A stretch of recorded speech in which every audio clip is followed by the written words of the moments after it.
Sir നമ്മുടെ media സെല്ലിന് വേണ്ടിയിട്ടാണ്. യെസ്. കഴിഞ്ഞ ദിവസം ഇവിടെ ഒരു സംഭവം ഉണ്ടായി. ഒരു ഫയർഫോഴ്സ് വാഹനത്തിൻ്റെ ഫ്രണ്ടിലൂടെ ഒരു വാഹനം സൈഡ് കൊടുക്കാതെ പോകും. അപ്പോൾ നമ്മുടെ ഭാഗത്തു നിന്ന് എന്ത് തരത്തിലുള്ള നടപടികളാണ് അതിനുണ്ടായത്? സാറൊന്ന് എക്സ്പ്ലെയിൻ ചെയ്യാം. ഈ സംഭവം അറിഞ്ഞേ പിന്നെ നമ്മൾ ഉടനടി നടപടികൾ കൈക്കൊണ്ടു. നമ്മുടെ ആ ഭാഗത്തുള്ള സ്ക്വാഡിൻ്റെ MV ആയിരുന്ന താഹറുദ്ദീൻ എന്ന് പറയുന്ന MV നമ്മൾ ചുമതലപ്പെടുത്തി. അദ്ദേഹം ആ ഡ്രൈവറുടെ വീട്ടിലേക്ക് പോവുകയും അയാളോട് ഇക്കാര്യങ്ങൾ ചോദിച്ചറിയുകയും അത് സത്യമാണെന്ന് ബോധ്യപ്പെടുകയും ചെയ്തു. അദ്ദേഹത്തിന് നമ്മൾ നമ്മുടെ ഓഫീസിലേക്ക് കോൾ ഫോർ ചെയ്തു. ഷോക്കോസ് നോട്ടീസ് ആദ്യം നൽകി. ആ ഷോക്കോസ് നോട്ടീസിന് അദ്ദേഹം മറുപടി നൽകാനായിട്ട് കഴിഞ്ഞ ദിവസം ഇവിടെ വന്നിട്ടുണ്ടായിരുന്നു. സാർ, അതായത് നമ്മളൊരു നടപടി എടുക്കുമ്പോൾ ആ പരാതിക്ക് ഇടയായ വ്യക്തിയാണോ അവരെ ഫുള്ള് കേട്ടതിന് ശേഷമേ അവർ പറയാനുള്ളതെല്ലാം കേട്ടിട്ടേ നമ്മൾ നടപടി എടുക്കുള്ളൂ, അങ്ങനെയല്ലേ? തീർച്ചയായിട്ടും. കാരണം അദ്ദേഹത്തിന് ഇത് പോലീസ് ഇതിൽ FIR ഇട്ടിട്ടുണ്ടെങ്കിലും ഇതിന് എന്താണ് നിജസ്ഥിതി എന്നറിയുന്നതിന് വേണ്ടിയാണ് നമ്മൾ ശ്രമിക്കുന്നത്. അപ്പോൾ ഇതിന് ബാക്കപ്പായിട്ട് ഇതിൻ്റെ ഒരു വീഡിയോയും കൂടി വന്നിട്ടുണ്ടായിരുന്നു. അപ്പോൾ വീഡിയോ വന്നേക്കണ കാരണം നമ്മൾക്ക് ഏകദേശം അയാൾ ചെയ്തേക്കണ ഒഫൻസ് കറക്റ്റാണ് എന്നുള്ളത് നമുക്ക് ബോധ്യപ്പെട്ടിരുന്നു.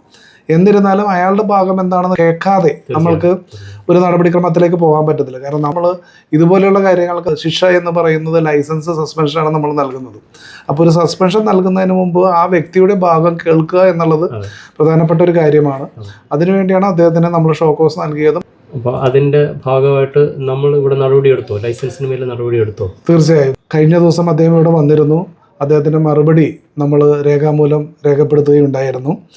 ഇതൊരു KL 32V 7934 എന്ന് പറയുന്ന ഒരു മാരുതിയുടെ ഫ്രോങ്സ് വാഹനമായിരുന്നു. അവർ തെക്ക് നിന്നും വടക്കോട്ടേക്കും സർവീസ് റോഡിലൂടെ പോകുന്ന സമയത്ത് ഈ വാഹനത്തിൻ്റെ പുറകിലായിട്ട് ഫയർ ആൻഡ് റെസ്ക്യൂയുടെ വാഹനം വരികയും ആ വാഹനത്തിനെ അവർ കുറച്ച് നേരത്തേക്ക്, അതായത് 1-2 മിനിറ്റുകളോളം ആ വാഹനത്തിന് അവർ യാത്ര തടസ്സപ്പെടുത്തിക്കൊണ്ട് പോകുന്ന രീതിയിലായിരുന്നു ആ ഡ്രൈവർ വാഹനം ഡ്രൈവ് ചെയ്തത്. അദ്ദേഹത്തിന് എന്തോ ഒരു കാര്യങ്ങൾ, അദ്ദേഹത്തിൻ്റെ ഫാമിലിയിലെ എന്തോ കാര്യങ്ങളൊക്കെ കൊണ്ടാണ് കുട്ടി അതിൻ്റെ അകത്തുണ്ടായിരുന്നു. അപ്പോൾ എന്തൊക്കെയോ കാര്യങ്ങൾ അദ്ദേഹത്തിന് ഉണ്ടായിരുന്നു, കോൺസെൻട്രേറ്റ് പറ്റിയില്ല എന്നാണ് മനസ്സിലാവുന്നത്. അദ്ദേഹം പുറത്തുള്ള കാര്യങ്ങൾ ശ്രദ്ധിക്കാൻ സാധിച്ചില്ല എന്നാണ് അദ്ദേഹം പറഞ്ഞത്.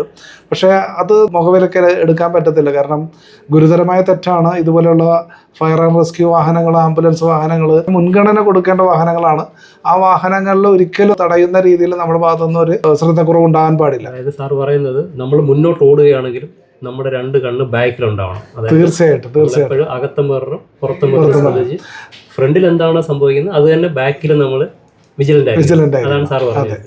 അതായത് നമ്മളുടെ ഒരു വാഹനത്തിൽ ശരിക്കും പറഞ്ഞാൽ റിയർ വ്യൂ മിറർ എന്ന് പറയുന്ന 2 സൈഡിലുണ്ട്, കൂടാതെ അകത്തുമുണ്ട്.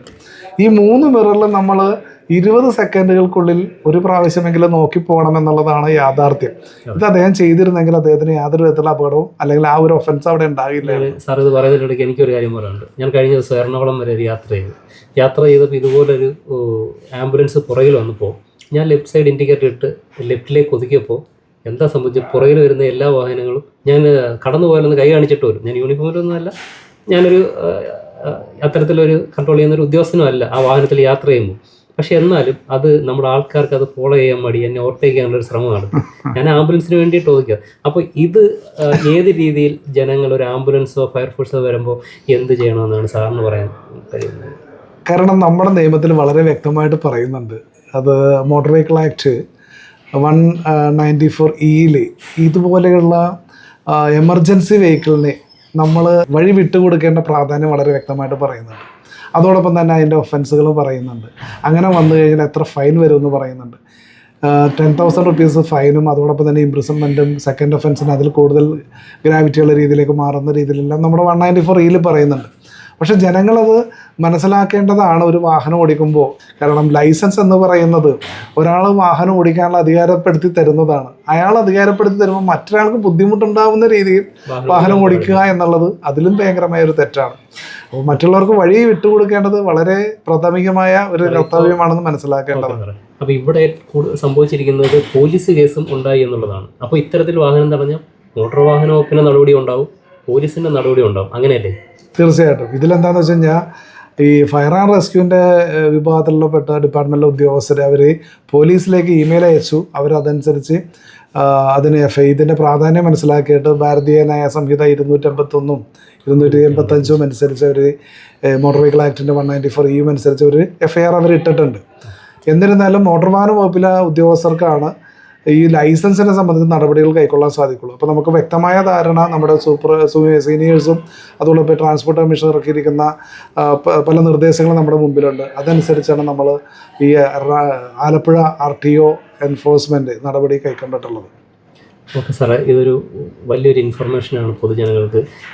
ഒരു ആംബുലൻസിൻ്റെയോ അല്ലെങ്കിൽ ഇതുപോലെ ഒരു ഫയർഫോഴ്സിൻ്റെ അല്ലെങ്കിൽ മറ്റ് ഏതെങ്കിലും തരത്തിലുള്ള ഒരു എമർജൻസി വാഹനത്തിൻ്റെയോ മുൻപിൽ തടസ്സം സൃഷ്ടിച്ചു കഴിഞ്ഞാൽ ഇത്തരത്തിൽ പോലീസിൻ്റെ കേസും ഉണ്ടാവും. അപ്പോൾ ഇത്തരത്തിലൊരു വാഹനം വരുമ്പോൾ നമ്മൾ പരമാവധി ലെഫ്റ്റ് സൈഡ് ഇൻഡിക്കേറ്റർ ഇട്ട് ഇടതുവശം ചേർന്ന് കഴിഞ്ഞാൽ വരുന്ന വാഹനത്തിന്, ആ ഓടിച്ചു വരുന്ന വാഹനത്തിന് അദ്ദേഹത്തിന് മനസ്സിലാവും ഇവർ നമുക്ക് വഴി തരാനുള്ള ശ്രമമാണ്. ഇത് പക്ഷേ പലരും അത് ചെയ്യുന്നില്ല.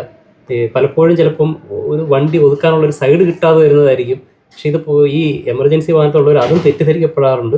അപ്പോൾ അത് കൃത്യമായിട്ട് വാഹനം പുറകിൽ വരുന്ന എമർജൻസി വാഹനം ആ ഡ്രൈവർക്ക് ബോധ്യപ്പെടത്തക്ക രീതിയിൽ ലെഫ്റ്റ് സൈഡിൽ ഇൻഡിക്കേറ്റർ ഇട്ട് നമ്മൾ ഒതുങ്ങി സ്പീഡ് കുറച്ച് ഒതുങ്ങുന്ന ഒരു തീർച്ചയായിട്ടും എല്ലാവരും ഈ സൗണ്ട് കേൾക്കുമ്പോൾ തന്നെ ലെഫ്റ്റ് സൈഡ് ഇൻഡിക്കേറ്റർ ഇട്ട് സൈഡ് ഒതുക്കാനുള്ള ഒരു ടെൻഡൻസി ഇട്ട് കഴിഞ്ഞാൽ ഇത് ബാക്കിയുള്ളവർക്ക് ഇതൊരു വലിയൊരു പാഠമായിട്ട് മാറും. തീർച്ചയായിട്ടും ഇത് ചാനലിലെല്ലാം തന്നെ വളരെ പ്രാധാന്യം അർഹിക്കുന്ന ഒരു വാർത്തയായിട്ട് വന്നിരുന്നു.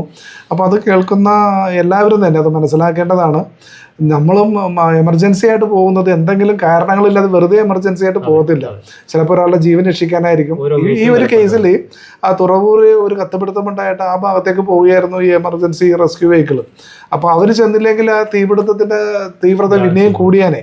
അപ്പോൾ അത് നമ്മൾ മനസ്സിലാക്കണം. അപ്പോൾ എന്തെങ്കിലും അത്യാവശ്യമില്ലാതെ ഇതുപോലത്തെ എമർജൻസി വെഹിക്കിൾ പോകില്ല എന്ന് ജനങ്ങൾ അല്ലെങ്കിൽ വാഹനം ഓടിക്കുന്ന ഡ്രൈവേഴ്സ് അത് മനസ്സിലാക്കേണ്ടതാണ്. നമ്മളൊരു ഡ്രൈവർ സീറ്റിലേക്ക് കയറി ഇരുന്ന് കഴിഞ്ഞാൽ നമ്മൾ മിയർ ഒരു ഡ്രൈവറായിട്ട് മാറുകയാണ്. അതിൽ എത്ര വലിയ ആളാണ് എന്നതിൽ പറയുന്നതിൽ അർത്ഥമില്ല. അയാളത് മനസ്സിലാക്കണം, ഞാനൊരു ഡ്രൈവറാണ്, ഞാൻ ഡ്രൈവർ പാലിക്കേണ്ട മര്യാദകൾ അതിൽ പാലിക്കണം എന്നുള്ളതാണ്. ഇപ്പോൾ ഈ ഒരു കേസിൽ നമ്മൾ ശരിക്കും പറഞ്ഞു കഴിഞ്ഞാൽ ഇദ്ദേഹത്തിൻ്റെ ലൈസൻസ് ഇദ്ദേഹത്തിനെ കേട്ടതിന് ശേഷം ഇദ്ദേഹത്തിൻ്റെ ഭാഗത്ത് ഉണ്ടായിരുന്ന തെറ്റ് അദ്ദേഹത്തിന് മനസ്സിലാക്കി കൊടുത്തതിന് ശേഷം ഇനി അദ്ദേഹം അത് റിപ്പീറ്റ് ചെയ്യില്ല എന്നും കൂടി ഉറപ്പ് വന്നിട്ടുണ്ട്. അദ്ദേഹത്തിന് തെറ്റ് ചെയ്തത് കൊണ്ട് നമ്മൾ ഈ ലൈസൻസ് 6 മാസത്തേക്ക് നമ്മൾ സസ്പെൻഡ് ചെയ്തു. അതോടൊപ്പം തന്നെ IDTRൻ്റെ ഒരു ക്ലാസ് നമ്മൾ അവർക്ക് 5 ദിവസത്തേക്കുള്ളത് നമ്മൾ എടപ്പാളിലേക്ക് അറേഞ്ച്മെൻറ്റ് ചെയ്തിട്ടുണ്ട്. അതെന്തിനാണെന്ന് വെച്ച് കഴിഞ്ഞാൽ ഇത് കറക്റ്റീവ് ട്രെയിനിങ് ആണ്. ഒരു ഡ്രൈവർ അറിഞ്ഞിരിക്കേണ്ട കാര്യങ്ങൾ എങ്ങനെയാണ് എന്നുള്ളത് അദ്ദേഹത്തിന് ഡീറ്റെയിൽ ആയിട്ട് ഒന്നും കൂടി അദ്ദേഹത്തിന് മനസ്സിലാക്കുന്നതിന് വേണ്ടിയാണ് അത് ചെയ്തിട്ടുള്ളത്. തീർച്ചയായിട്ടും. അപ്പോൾ ഇങ്ങനെയുള്ള കാര്യങ്ങൾ, ഇതുപോലെയുള്ള ഒഫൻസുകൾ ഉണ്ടായിക്കഴിഞ്ഞാൽ ജനങ്ങൾക്ക് ഫേസ് ചെയ്യേണ്ടി വരും എന്നുള്ള ഒരു ധാരണയും കൂടി ഈ ഒരു മെസ്സേജ് കൂടിയാണ് നമ്മൾ ചെയ്യുന്നത്. തീർച്ചയായിട്ടും. ഓക്കെ.